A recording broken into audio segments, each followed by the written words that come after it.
क्या होता है जब केतु कुंडली के जन्म कुंडली के 12वें भाव में स्थित होता है?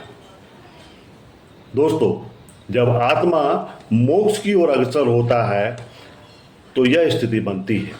केतु को रहस्य, मोक्ष और आत्मज्ञान का प्रतीक माना जाता है। जब यह ग्रह कुंडली के 12वें भाव में स्थित होता है तो व्यक्ति के जीवन में कई अद्भुत, रहस्यमयी और आध्यात्मिक परिवर्तन देखने को मिलते हैं। दोस्तों, अब सवाल उठता है, 12वां भाव क्या दर्शाता है? 12वां भाव मोक्ष, अवचेतन मन, वैराग्य, अंतर्राष्ट्रीय संबंध, स्वप्न जगत और व्यय से जुड़ा होता है। जब केतु इस भाव में आता है तो गहरी आध्यात्मिक चेतना मिलती है।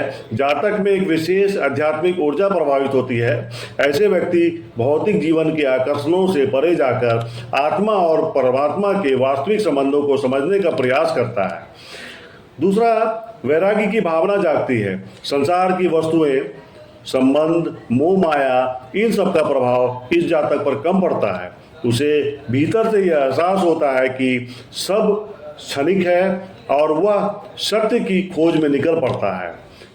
तीसरा होता है कि उसे पूर्वाभास की क्षमता हो जाती है।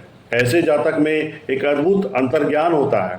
कई बार किसी घटना के घटित होने से पहले ही उसे आभास हो जाता है, मानो चेतना किसी अदृश्य स्रोत से जुड़ी हो।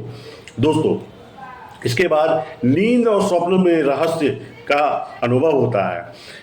12वां भाव स्वप्न और अचेतन मन से जुड़ा होता है। जब केतु यहाँ आता है तो व्यक्ति के स्वप्न रहस्यमय और संकेतों से भरे होते हैं।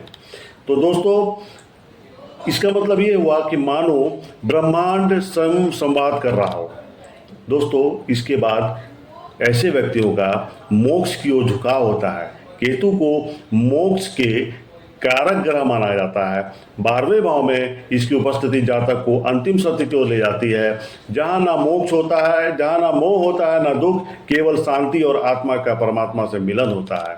तो अंतिम तर्क, निष्कर्ष ये हुआ, ऐसा जातक भले ही समान जीवन जीता हो, लेकिन भीतर से वह एक योगी होता है। जीवन में कई विचित्र घटनाएं, अप्रत्याशित यात्राएं और आध्यात्मिक अनुभव आते हैं। यह स्थिति उसे सामान्य जन से अलग और विशिष्ट बनाती है। केतु 12वें भाव में हो तो डरे नहीं, यह एक अवसर है चेतना को ऊंचाई पर ले जाने का। धन्यवाद।